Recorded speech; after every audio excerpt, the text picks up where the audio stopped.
Nagmalinawon ug hapsay ang mga samang sa Lapu-Lapu City sukad kagahapon hangtod karon. Way mga gidili nga hinagiban ug ubang mga kontrabando ang nasakmit. Ani ang report. Daw balik sa normal na ang kahimtang sa pagtimaan sa adlaw sa mga minatay sa Humay-Humay Catholic Cemetery karong adlaw tungod sa pagdagsa sa mga tao.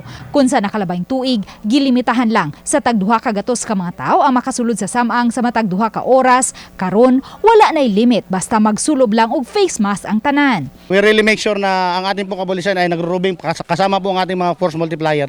Mato ni Police Major Ramil Dugan, hepe sa Police Station 3, mga pasado alas 9 pa lang sa buntag, ana-ana sa 1,670 ang mga tao nga misulod sa Humay-Humay Catholic Cemetery apan gilauman nilang dagsaan pa kini sa mga tao inigdayong gabii. Lakip sa may bisita sa Humay-Humay Catholic Cemetery kaganihang buntag, si Lapu-Lapu City Mayor Junard Ahong Chan. Sa obserbasyon sa mayor, tungod sa long holiday, nabahin ang gidaghanon sa mga tao nga nibisita sa mga samang. Salamat because yesterday, kagahapon, maayo na gyud ang panahon. So nakalugar ang uban sa pagbisita sa ilang mahal sa ilang kinabuhi. Itandi usab sa nakalabayng mga tuig nga wala pa ang pandemya, mas malinawon ug hapsay karong tuiga kay way ni usa sa mga ginadili nga hinagiban o kontrabando ang nasakmit sa mga pulis nga nagbantay sa entrance sa mga samang. Katong rekorida hatag og mga pahimangno sa ato ang mga bumibisita, nakatabang to sa ato ang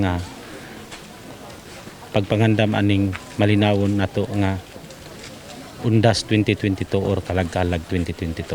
Sa Pikas Bahin, gipahibaw na Reverend Father Renante Joseph Ga, Kora Paroko sa Simbahan sa Birhen sa Regla, nga ugma og sa Miyerkules, Nobyembre 1 ug 2, may unom ka mga misa nga sa ulugon sa kapilya sa Humay-Humay Catholic Cemetery. Apan kun ugaling masinati na ang kusog nga pag-uwan, nunot sa pagdanga-danga sa bagyong Queenie, kansilahon ang misa sulod sa samang, kay wa pa mapaayom-ayom ang kapilya.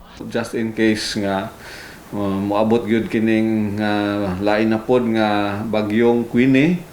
So magpaabot lang sa mga further announcements, no? Ay kung kinahanglan i-cancel gyud nato ang mga masses, pero magpadayon ang mga misa dinhi sa sentro sa atong simbahan sa Birhen sa Regla. Uban ni Marlon Melgazo, Luan Merondina, Balitang Bisdak.